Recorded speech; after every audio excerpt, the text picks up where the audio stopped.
tumepata swali kutoka kwa mdau mmoja. Yeye anauliza, anasema ana tatizo la gesi lisiloisha. Ana tatizo la gesi lisiloisha, yani akila kidogo tumbo lake linajaa gesi baada ya muda. Kwa hiyo gesi inamsumbua, anapiga zile wanaita mboli zile, anapiga miayo mara kwa mara, na wakati mwingine anatoa hali ya upepo katika njia ya haja kubwa. Sasa jambo hilo linamuuzi sana na hajui nini cha kufanya, kwa sababu anasema ametumia dawa mbalimbali na vitu kadha wa kadha.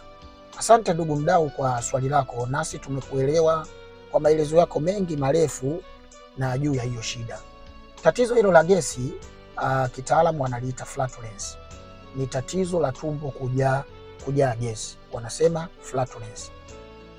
Hayo ni matatizo makubwa sana katika matatizo ya tumbo, na ni matatizo yanayowasumbua watu wengi, na yanakuwa na sababu mbalimbali hayo matatizo.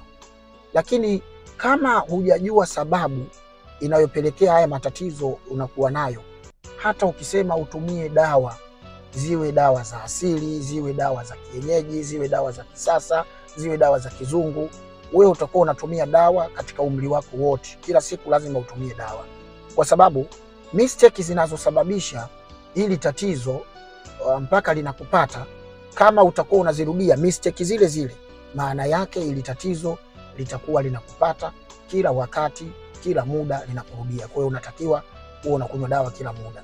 Tatizo hili lina sababu nyingi. Sababu ya kwanza ni kula chakula huku ukiwa unaongea. Kuna watu tayari wameshakuwa na hiyo hali ya tumbo linajaa gesi mara kwa mara. Sasa usiwe unakula chakula alafu unaongea. Wakati wa kula watu hawazungumzi. Ndio maana zamani wazee walikuwa wanawaambia watoto, watu wakila waongei. Ndio. Kwa nini? Kwa sababu unapokuwa unakula huku unaongea, kile chakula wakati unakula kinakuwa kinaingia na hewa. Unajua kuna njia mbili katika mwili, kuna njia ya hewa na kuna njia ya chakula. Yani kuna larynx na pharynx. Sasa njia ya hewa inatakiwa ipite hewa, kisipite chakula, na njia ya chakula ipite chakula. Sasa kama utakuwa chakula kinaingia na hewa nyingi katika njia hiyo ya chakula, tafsiri yake ile hewa inapofika tumboni inakosa sehemu ya kutokea. Kwa hiyo inaanza kushuka yenyewe kabla kile chakula. Kwa hiyo ikishuka ndio inatengeneza hiyo hali ya gesi, na tumbo linakuwa linajaa kama vile umevimbirwa, na hiyo gesi inakuwa muda wote unapiga miayo, unapiga mboli, ama unatoa upepo katika njia ya haja kubwa. Kwa sababu hewa inatangulia katika utumbo mwembamba, chakula kinabaki katika tumbo. Yani hewa inaenda kwenye small intestine, chakula kinabaki kwenye stomach, yani kwenye tumbo lenyewe. Kwa hiyo ikishaenda ile hewa, maana yake inakuwa inazuia kile chakula, na hapo ndio tumbo unaanza kuliona liko namna hiyo. Kwa sehemu ya kwanza, unakula ukiwa unaongea. Usile ukiwa unaongea, kula bila kuongea. Hiyo itakusababisha hewa itaingia chache sana pamoja na kile chakula, na hivyo gesi inaweza isikusumbue. Sababu nyingine ni vyakula hivi tunavyokula. Punguza kula vyakula vyenye mafuta mengi ama vilivyopikwa kwenye mafuta mengi, kama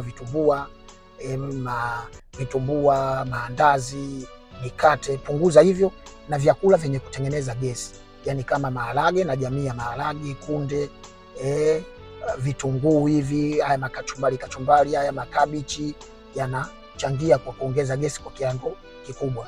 Lakini mwisho kabisa, unaweza ukakwepa vitu vyote na bado tatizo ukawa nalo, ni ile hali ya kula kisha unaenda kulala. Acha hiyo tabia. Ukila fanya shughuli zingine, haswa usiku. Usiende kulala baada ya kula. Ukimaliza kula tu ukienda kulala, ile hewa iliyoingia na chakula, hata kama itakuwa ndogo, hujaongea wakati wa kula, ikaingia hewa ndogo. So lazima hewa ipite na chakula. Ile hewa ndogo iliingia na chakula itashuka, itaenda kwenye utumbo mwembamba, na wakati wewe umelala, na hatimaye itakuletea hilo tatizo. Kwa hiyo kwepa kulala baada ya kula. Yani ukishakula kaa nusu saa mpaka lisali moja ukiwa unafanya shughuli zako, kama kuna vitu unasoma, kuna kazi ndogo unafanya kabla ya kwenda kulala, alafu ndio uende ukalale baada ya muda huo. Hiyo digestion itakuwa tayari imeshaanza na chakula kitakuwa kiko kwenye mchakato sasa wa kuanza kushughulikiwa kikiwa tumboni. Hapo gesi haitokusumbua. Tatizo hilo kitaalamu linaitwa flatulence, ni tatizo la tumbo kujaa gesi, lakini tatizo hilo unaweza ukafuata utaratibu huu na likaisha kabisa. Kama bado linakusumbua, basi tunaweza kuwasiliana ili tukajua mtindo wako mzima wa maisha na tukakueleza vitu gani unavyotakiwa kufanya na vitu gani usifanye. Lakini kwa sasa zingatia hayo. Kama una swali lingine lolote unataka kutuuliza, tuandikie hapo chini swali lako, tutaliona na sisi tutakujibu. Sisi ni Kimimbi Herbal Clinic, wataalamu wa tiba mbadala na tiba asili. Ushauri pamoja na matibabu tunatoa katika kituo chetu. Wote tunawakaribisha. Karibu.